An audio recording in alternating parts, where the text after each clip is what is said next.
Hi, Kat. Hi. Welcome. How are you? guys? Good. Good. Excited to be here. Yeah. Mm-hmm. So we know that you're applying to be a teacher here at our school. So to start off the interview, can you tell us a little bit about yourself? Yeah, I'd love to. So my name is Kat Bushman. I've had the privilege of working in the past with kids. I have never been an educator yet, a teacher in this sense, but I've been able to work with Boys and Girls Club, which is just kids in the community. The area that I worked was a little bit more lower poverty. And so when I was looking at schools to try and teach for my first year, I was able to see that you guys reached a lower poverty, lower income area of the city. And a lot of your programs are geared to helping these kids succeed, even though they come from a background that maybe isn't always as fortunate as some of the other children in the city. And I really wanted to be a part of that. And I really want to be able to add to the good work that you guys are doing and help these kids as they're trying to figure out the first steps of education. Awesome. Thank you. Yeah. How would you interact with parents or make sure that they're involved in their students' education as much as possible? Yeah, no, I think parent involvement, if possible, is one of the most important, aspects. And so I think it's important that we try to reach out to the parents. So when assigning homework, to make sure communication with the parent is good, especially at the start, building relationships as much as possible with parents, reaching out to them, helping them know who I am, my expectations, what I want, but then also allowing them space to have voice and to explain what they're expecting from me and expecting from their child, so that we can have this open communication relationship, so that we can make sure the student is getting the most help from every side of his corner. Perfect. Awesome. So what brought you to apply for this school and specifically be a fourth grade teacher? So, like I mentioned before, when I was looking at different schools to apply to, I was really drawn to your guys's in the school district. Not just the area it is in, but a lot of your programs and a lot of the ideals that you have. It seems that you guys are really student focused, and you're really focused on not just meeting the education needs of the children, but making sure that they become good kids and that they become good citizens in the community. I saw that a lot of the activities involved community-based, even some service projects and things like that. And I think that's so essential that kids understand that it's not just about their education, but about becoming better for other people and helping them.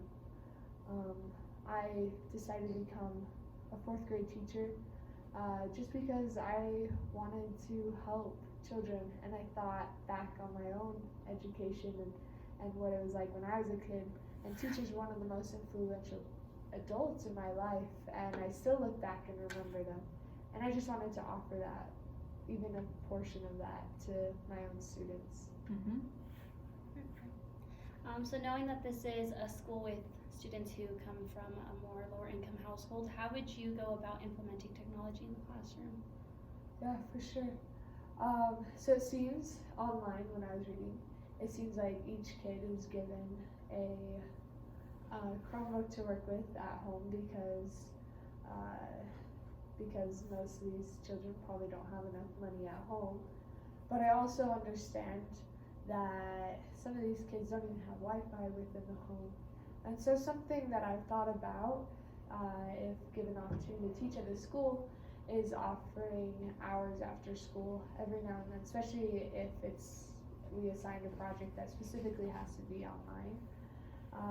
I want to create a space after school, even half an hour, if possible, for these kids to get a little bit extra time and instruction in the school to work on the things that we assign them, so that we're not just giving them stuff to go home to not ever be able to do because they don't have Wi-Fi or internet to work on it.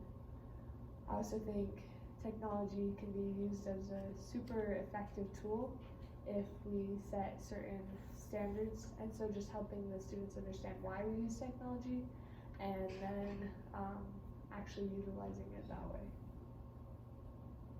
Perfect. So what can you do better in your work, and what are you currently working on?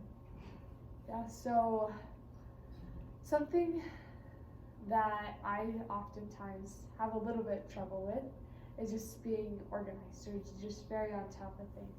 I often am just so involved in a lot of things because I love being able to be a part and helping in a lot of aspects of whether it's education or just anything that I'm a part of. And so sometimes organization gets a little bit tough. But something I'm working on to overcome that is I am starting to be better about keeping a schedule, about writing everything down, and not just that, but then talking about it with other people, becoming more accountable for my schedule and the things that I'm doing.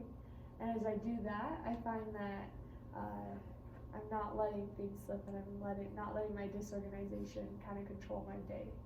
And so that's something that I want to continue to improve on as I become a teacher, to be organized so that my students and my parents aren't confused or don't always know what's going on. Perfect. All right, lastly, how would you go about seeing one of your students struggle in the classroom or falling behind? Yeah, so I understand that there's a lot of students that sometimes fall through the cracks just because it's hard to, help a child when the whole rest of the class is moving on to the next subject. But I also understand that our school, when I was looking online and reading about you guys, they have lots of programs and lots of resources and aid for students that are struggling. And so if I saw one of my students struggling, I would make sure to reach out to those resources and to make sure that they're getting the help that they need, to talk to their parents and make sure the parents are aware of the problem. And so that this kid is really being taken care of. I don't want any of my students to fall through the cracks as much as I can avoid doing so. Awesome. You did really good today. Do you have any questions for us? Yeah, actually. So I was just curious, so when you guys hire me, what's kind of like your expectations? What are you looking for me as a teacher in your school? So we're always looking for exceptional teachers. We're looking for teachers who are good with technology, good with communicating with parents, good with students falling behind, and I think you hit that pretty well. What do you think? Like the points you said, I agree with all of those. Just making sure that you are also patient and you create a safe space for your students in the classroom. Awesome. Mm-hmm. So with these expectations and such, what's your guys' process for helping me to know whether or not I'm meeting your guys' expectations? In what ways do we keep an open communication so that I'm doing what you guys need from me, but then also if there's anything I need, I can come to you guys. We have weekly meetings as a staff together, and we make sure that it's an open and safe space where everyone can communicate what they've been doing, what's been working, and that way we can all just get an overall idea to see how we can help each other. And on top of the weekly meetings, we also have individual meetings with the principal or other staff. We stress the importance of all being interconnected. We have a program online. We use apps to communicate with each other, and so you'll be evaluated through that app. Awesome. Thank you guys. I appreciate the time that you spent to interview me. Thank you for coming in today. Thank you. See ya. All right. Hi. Welcome. Hello. Are you Bergen? Yeah. Awesome. Nice to meet you. We're so excited to have you. guys' names? I'm Margie. And I'm Kat. Awesome. Looking forward to this interview. Yeah, we are too. All right, let's get started. So can you tell us a little bit about yourself? Yeah, so I actually majored in elementary education and I have a minor in math. And so I am very strong in math. It's been something that I love, and I also love teaching. So I knew that elementary education is ultimately what I want to do. And I decided to apply for your math program and be a teacher in math because I saw that you guys had a lot to offer, and I felt like that could be a very great place for me to grow as a teacher. Awesome. So, in our school, something that we use a lot is technology. A lot of our teachers that we hire, we like to see that they're proficient in using this technology to be effective in the classroom. Mm-hmm. What are some background that you've had in using technology within like a classroom setting, or training that you received, or ideas that you would maybe want to use in making sure that the students effectively use their technology instead of just having it sitting around? So I agree that using technology is extremely important in classrooms. For me, I really like to use Class Dojo as a way to reach out to parents and students, and I use that to assign questions to parents or students, and also assign assignments. And I agree that other ed tech apps are important. One app that I really like using is Remind, where you can send text messages to teachers or to other teachers, to the school board, to parents, and to students, and it'll reach out to everybody. And I've also learned that using technology with our advancements in society, it has been amazing that we've came up with these different ways of reaching out to students using these apps. Yeah, for sure. Awesome. So what are some of your weaknesses that you think we could help you with, or that you would be able to grow here, and how do you think that you would go about that here? So I used to be a substitute teacher in Billings, Montana, and one of my biggest weaknesses was sometimes I have very high expectations for students. I think that it's important that if you have high expectations for students, that you should also be a warm and welcoming teacher.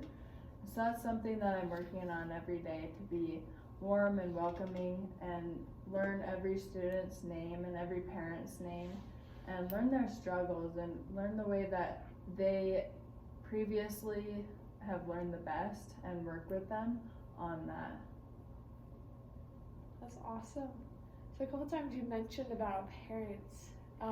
Something that we've struggled with in the past with other teachers is having good parent communication.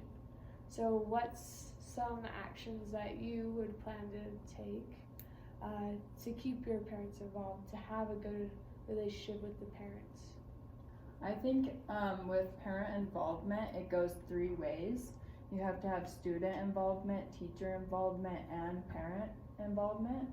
And without one of those three, it's not going to work. And so I think it's important that all three of them communicate with each other.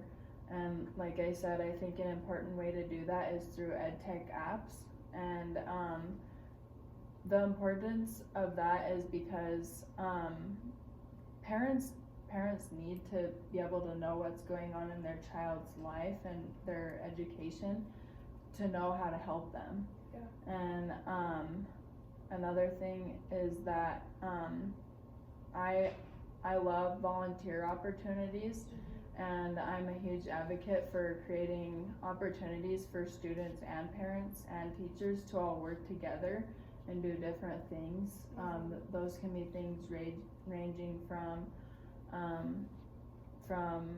servicing at the animal shelter, the homeless center, center for people with disabilities, and stuff like that. Awesome. So you mentioned possibly working with students who have disabilities or special needs. How would you be able to, or what experience do you have in the past of working with students with special needs? So I actually used to be a paraprofessional at Canyon Creek Elementary, and I worked with special needs a lot. I followed a lot around the classroom. The relationship that I had with special needs students in the past has strictly always been individual. I've never worked with a big classroom of special needs students, and so that way I've gotten to learn that not everybody is the same. It's really awesome that I was able to work with them individually and learn how to work with them. And even if I do have a classroom with many special needs students, then I'll be better prepared for the future and better prepared for that situation. Awesome. So, with having some experience, what made you want to work with special needs? And as you worked with special needs, how have you found ways to overcome certain moments when it gets difficult? Because sometimes with special needs, it's especially hard sometimes to cover content, just because you're having to manage other things other than just the education part. Yeah. So that's a huge thing that I enjoyed about teaching special needs, is that it's not just education for them, it's being a friend to them, it's providing them with a warm and welcoming teacher. And part of my beliefs is that I strongly believe in interactive social learning, and I think it's important, especially with students with special needs, to implement that type of learning in the classroom. And I have before, when I used to be a special needs teacher, because it was a personal relationship with that person. I used to help around the school with. I helped him with his homework, and I helped my kid with his meltdowns, just everything. I was a friend, I encouraged him, and I was also sad when he was having hard times, but also tried to uplift him. I think that's important, and it's very important to link that all to social emotional learning. Yeah, for sure. Awesome. Now, just lastly, do you have any questions for us? Yeah, so I was wondering, do you guys have a form of evaluation for the teachers? I was looking on your website and I didn't see how teachers are evaluated.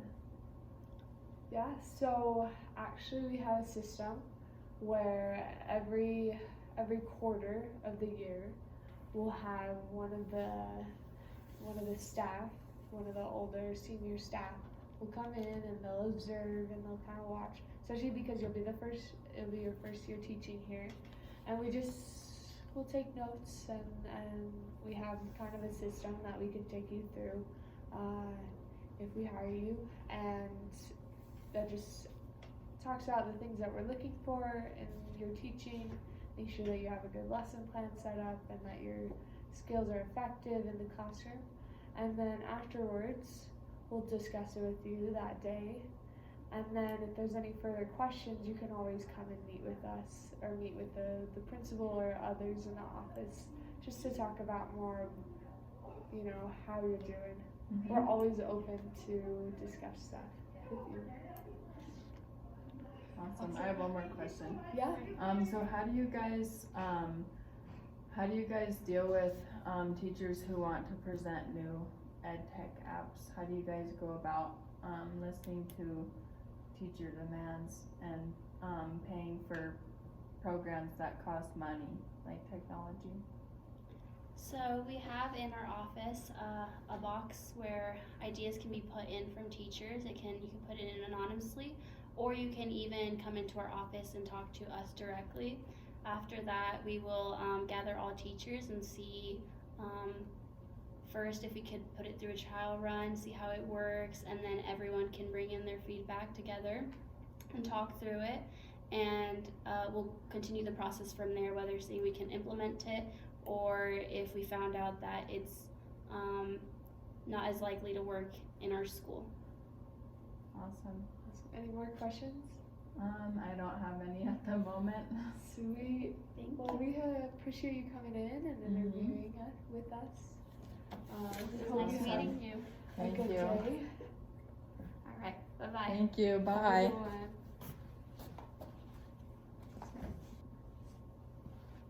Hello. Hi. Nice to meet you guys. How are Thank for you? meeting me today. Are you Margie? Yes. Awesome. We're Nice so to meet excited. you. Nice to meet you guys as well. Sweet. You want All to start right. us off? Yeah. All right, Margie. So, can you tell us a little bit about yourself? Yeah, so I majored in early childhood and special education.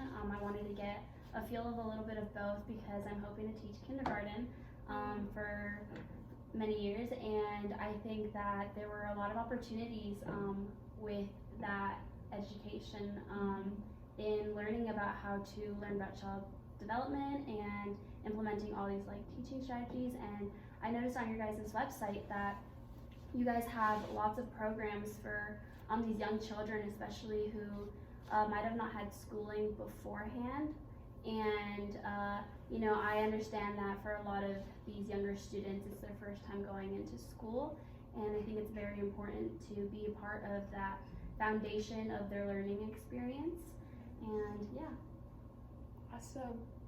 So, with having such a range of students in your classroom, as a teacher, how do you plan on keeping your students motivated to learn and keeping them engaged in the lessons? Yeah, I think it's important to just include multiple resources. So whether that's just a lecture or implementing the arts into the classroom, like hands-on activities, as well as having a rich of books and literature into the classroom, making sure that students have a lot of exposure to learning about new words or developing their numbers, or learning about a little bit of science, implementing a little bit of every subject into the classroom is very important. Yeah, for sure. Perfect. So, when you're dealing with kindergarten students, it's mostly most of the problems that you're gonna face are behavioral problems. So, how do you think that you can deal with students who have meltdowns or behavioral problems in the classroom? Yeah, so I've actually had the chance to work in a kindergarten classroom before, and something that I found that really works for students is having a cool down area. So this area can include just a beanbag, a couple blankets, books, or hands-on puzzles that they could work on. And so at the beginning of the school year, you let your students know that that area is there, but you set very clear expectations with telling them that if they are feeling stressed or they're feeling anxious or they feel like their emotions are becoming too much for them, we teach them that they can move to that little area, they can read a book, and once they are able to regulate their own emotions, they know to come back and let us know. And so then from there we go on and help them with whatever they were working on to make sure they're back on track, and just check in on them after that little time that they had in their cool down section. Awesome. Super effective, I'm sure. So, especially because it's kindergarten and such, sometimes homework gets a little bit complicated, like what you're signing your kids and how much to sign them. So what are your views on homework and how do you use it in your classroom? So I try to do the most of any schoolwork in school. I do think it's important for them to have some work that they do take home and they can bring back, just so they get into the routine of like school, of you go home, you have some homework you complete and you bring it back, and that you grow some accountability or responsibility as well as home. I do understand that they're younger, so they will have assignments such as a reading log, or if they weren't able to complete all of their work in the classroom because they did have a cool down moment and they fell a little bit behind, they can have the opportunity to take that home, work on it at home, and bring it back in their little folders, and we will check that in the morning. Perfect. So something that we've struggled with in this school is that we've had very low teacher to parent relationships. A lot of parents feel, or a lot of teachers feel that students don't have a strong connection with their parents, and the parents don't have a strong connection to the school. How do you think that you can personally fix that in your own classroom? Yeah, so I keep a log of each student in my classroom. I record progress that they've made, where they started to where they're going, and whether they've reached that goal. And I keep those logs in order to show them to parents, to show them their students' progress and them know exactly where they are. And I have that form of communication with them through email or remind, and I'm able to communicate that way, as well as Class Dojo. And so I can meet with them. I will send them each personally to each individual parent about their student, those logs, and that's a way that they are able to see how they can help them as in home, so then students being able to translate that into the classroom. Sweet. Sweet. So, just a couple more questions. One being about technology. So you're working with kindergartners. Probably most of these kindergartners have used technology in the home. We don't know what, they come to school, what kind of rules they have at home, and how much they're allowed to use it and stuff. But with having kids with so many different backgrounds when it comes to technology, and still being at such a young age, how do you plan on managing technology, and especially since we have the program where every kid is assigned a Chromebook, how do you plan on utilizing that technology in your classroom, and how to set up the rules in the system? Yeah, so I think having a division in my classroom of this space being their workspace and this space being the technology space can help students know when it is appropriate to use their technology. So in my class, I would implement having a section where they know that when we move to that area, they are working on different assignments with that technology, and once we're putting away the Chromebooks, that they are able to come back to their workspace, and they know that that's a section where they can no longer use technology, but if they wish to and they need to, they can move back to that section. And so it's a way of just them knowing what the expectations are and when it is appropriate to use their technology. Awesome, thank you.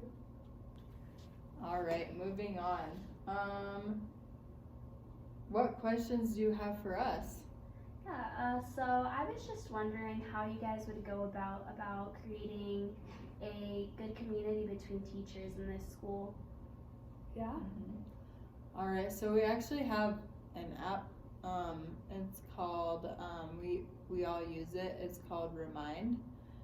So this app, we take all of the numbers from the teachers, the staff, the parents, the students, anybody else who's involved in the school, and it's like a texting communication. You can be in different groups. You can communicate and get text reminders, and also Kat can talk a little bit about how we communicate in person. Yeah, so we actually have PTC meetings. That's every Friday. The students will get let out early by a couple hours. It's almost a half day. And then during that time, we meet as teachers. And every single Friday is a little bit different. But usually what it'll look like is we'll meet together as all the staff, and then we'll break into our teams. And so you, being a kindergarten teacher, would meet with the kindergarten team, and you guys will have that set apart time to teach, but to talk about your teachings, to discuss different things that you can put in your classroom, plans of like lessons and whatever else that you guys need to do. And then, since we'll still be kind of together, if there's any questions you have for us as the leading staff or as for the principal and stuff, we'll be on campus at that time so that we can still coordinate and figure things out. And occasionally there'll be teachings that we do all together to build that community, to build that open discussion forum between all of us. And we also stress the importance of building relationships with all of the staff. When you pass each other in the hallway, you know, be friendly and kind and get to know people.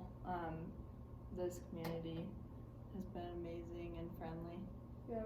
Awesome, thank you. Mm-hmm. One last question. How would you guys go about evaluating my performance as a teacher and let me know how I'm able to improve?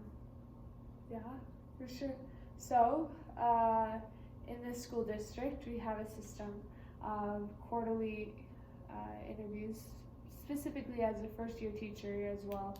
The first few years of having a new teacher, we make sure to make it quarterly rather than maybe semi-annually.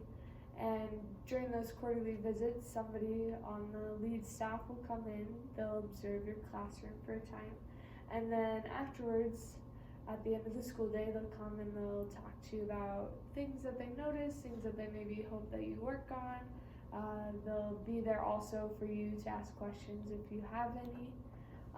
Apart from that though, you also are welcome at any time to come to the office to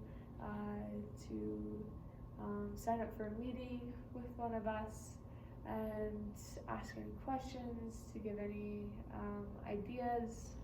We're pretty open here, and we're really, really wanting to create that relationship with you and to create that open environment where you feel comfortable to express your ideas, to receive help if you have questions.